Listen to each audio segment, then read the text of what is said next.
Hello friends, आपका स्वागत है हमारे इस यूट्यूब चैनल में। आइए आज देखते हैं 2023 का एक नोटिफिकेशन जिसमें डीएलएड के एडमिशन के बारे में कहा गया है। डीएलएड सत्र 2023-25 में आप एडमिशन जो है संयुक्त प्रवेश परीक्षा द्वारा ले सकते हैं। यह परीक्षा जो है आपको बिहार विद्यालय परीक्षा समिति द्वारा आयोजित की जाती है। संयुक्त प्रवेश परीक्षा 2023 का आवेदन 25 जनवरी 2023 से शुरू है और 8 फरवरी 2023 तक चलेगा। आइए देखते हैं कि आवेदन से पहले हमें किन किन बातों पर ध्यान देना चाहिए। यहाँ मिस प्रिंट हुआ है, 2 छप गया है, यहाँ 1 होना चाहिए। 1 प्रशिक्षण संस्थानों में नामांकन हेतु शैक्षणिक योग्यता।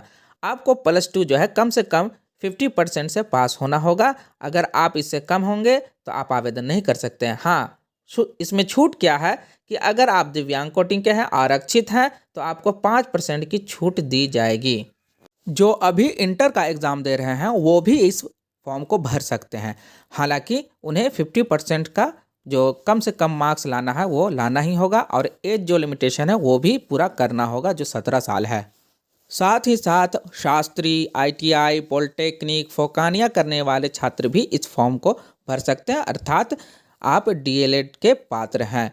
हालांकि इसमें 50% का जो कम से कम मार्क्स लाना है वो इसमें निहित है और आपको एज जो 17 साल का है वो भी निहित है। दूसरा पॉइंट है कि आपकी उम्र जो है वो 17 साल होनी चाहिए, वो भी 1 जनवरी 2023 को। इसमें आपको आप इंटर के छात्र हों, फोकानिया के छात्र हों, किसी भी छात्र हों जो पात्र हैं, जो 1 नंबर में चर्चा की गई है, उनकी उम्र 17 साल हो जानी चाहिए 1 जनवरी 2023 को। इसके बाद है प्रवेश प्रक्रिया, यानी कि आप किस प्रकार से एडमिशन ले सकते हैं। संयुक्त प्रवेश परीक्षा 2023 जब आप दे देंगे तो एक मेरिट लिस्ट बनेगी और इसमें आपसे पूछा गया होगा जब फॉर्म भरेंगे कि आप किस कॉलेज में एडमिशन चाहते हैं। तो आपकी मेरिट के हिसाब से अगर आपको वह कॉलेज मिल पाती है तो आप उस कॉलेज में एडमिशन लेंगे, यानी कि आपके मेरिट पर ही ये डिसाइड होगा कि आपको वह कॉलेज मिलेगा या नहीं। इसके बाद है न्यूनतम अर्हक अंक, मिनिमम क्वालिफिकेशन मार्क्स। यह सबसे निचले पायदान को बताता है। आपने एग्ज़ाम दिया संयुक्त प्रवेश परीक्षा में और आपने अगर नंबर लाया, मेरिट में है तो ठीक है, अगर मेरिट में नहीं है तो कैसे नहीं है उसको हम देखेंगे। यह बताता है मिनिमम क्वालिफिकेशन मार्क्स। इसमें जनरल कैटेगरी के कम से कम जो मार्क्स लाने होंगे वो है 35%, यानी कि संयुक्त प्रवेश परीक्षा में आप 35% कम से कम आपको लाना होगा। और आरक्षित कोटि के लिए जिनको आरक्षण है, रिजर्वेशन है, उनको 30% लाना ही होगा, तभी वो मेरिट लिस्ट में अपना नाम दर्ज कर पाएंगे, वरना वो नहीं कर पाएंगे। इसके बाद है 5वां नंबर आरक्षण। आरक्षण में 2 तरह के आरक्षण मिलते हैं, ऊर्ध्वाधर आरक्षण वर्टिकल रिजर्वेशन और क्षैतिज आरक्षण हॉरिजॉन्टल रिजर्वेशन। आपको बिहार सरकार SC ST, अत्यंत पिछड़ा, EBC, पिछड़ा वर्ग, BC, इनके लिए जो निर्धारित है वही आपको आरक्षण मिलेगा। उसमें से EWS का भी जो आरक्षण है वो मिलेगा। आरक्षण के अंतर्गत जो क्षैतिज आरक्षण है वो भी मिलेगा, जिसमें दिव्यांग को 5%, स्वतंत्रता सेनानी के रिश्तेदारों को 2% और सेवानिवृत्त भूतपूर्व सैनिक के पुत्र या पुत्री जो इसमें कैटेगरी में आएंगे उनको 5% आरक्षण दिया जाएगा। साथ ही साथ इसमें एक उर्दू विषय है जिसके लिए 10% आरक्षण तय किया गया है और आपको साथ ही साथ साइंस और आर्ट्स दोनों छात्रों को अलग अलग आरक्षण है, जिसमें 50% आरक्षण जो है साइंस को है और 50% जो है आर्ट्स को है। इसका अर्थ है कि आप डीएलएड में जब एडमिशन लीजिएगा तो 100 में 50 साइंस के स्टूडेंट होंगे और 100 में बाकी जो 50 बचे वो आर्ट्स के स्टूडेंट होंगे जो उस विषय से डीएलएड करेंगे। और 10% जो होंगे उसमें लैंग्वेज उर्दू रखना होगा, क्योंकि वो 10% आरक्षण से उर्दू आरक्षण से एडमिशन पाए हैं।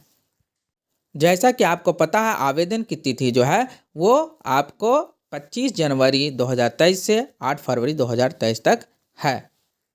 परीक्षा शुल्क जो है वो जनरल कैटेगरी, पिछड़े वर्ग, अत्यंत पिछड़े वर्ग के लिए 960 रुपये है और SC ST और दिव्यांग छात्रों के लिए 760 रुपये हैं। प्रवेश परीक्षा जो होगी वो कंप्यूटराइज्ड होगी, कंप्यूटर बेस्ड होगी, कंप्यूटर से आपको एग्ज़ाम देना होगा और इसमें 120 प्रश्न पूछे जाएंगे जिसमें आपको ऑब्जेक्टिव क्वेश्चन होंगे जिसे MCQ मल्टीपल चॉइस क्वेश्चन यानी बहुवैकल्पिक प्रश्न होते हैं जिसमें कोई एक ही उत्तर सही होता है, वो एग्ज़ाम होगा।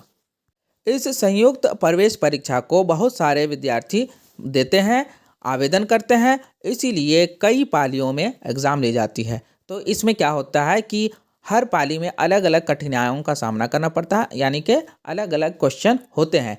इसका BSEB यानी कि बिहार स्कूल एग्जामिनेशन बोर्ड क्या हल निकालता है कि किसी बच्चे पर किसी आसान सवाल का जो है फ़ायदा ना हो, इसके लिए वह एक नॉर्मलाइजेशन पद्धति अपनाती है। उस नॉर्मलाइजेशन पद्धति से ही वह रिजल्ट तैयार करती है, यानी कि किसी भी पाली में आप एग्ज़ाम दें उसकी कठिनाई और आसानी से आपको कोई फ़ायदा नहीं होगा, ऐसा यह BSEB कहता है। यह एग्ज़ाम जो होगा वह आपको 150 मिनटों का होगा, अर्थात 2.5 घंटे का होगा। आइए देखते हैं कि एग्जामिनेशन में किस तरह के प्रश्न पूछे जाएंगे, यानी कि उसका पैटर्न क्या होगा। सामान्य हिंदी और उर्दू कैंडिडेट के लिए 25 प्रश्न होंगे, गणित के लिए 25 प्रश्न होंगे, विज्ञान के लिए 20 प्रश्न होंगे, सामाजिक अध्ययन के लिए 20 प्रश्न होंगे, सामान्य अंग्रेजी के लिए 20 प्रश्न होंगे और तार्किक विश्लेषण क्षमता में 10 प्रश्न होंगे। इस तरह कुल मिलाकर के 120 प्रश्न होंगे। एक प्रश्न के सही उत्तर के लिए 1 अंक निर्धारित है, यानी कि 120 प्रश्नों के लिए 120 अंक निर्धारित हैं। इसी पर आपका मेरिट लिस्ट बनेगा। इसके बाद है आवेदन करना। आप आवेदन कर लेंगे और आवेदन आपको biharboardonline.com पर होगी। इसका लिंक आपको यहाँ पर दिया गया है, आप डिस्क्रिप्शन में भी इसका लिंक देख सकते हैं। धन्यवाद।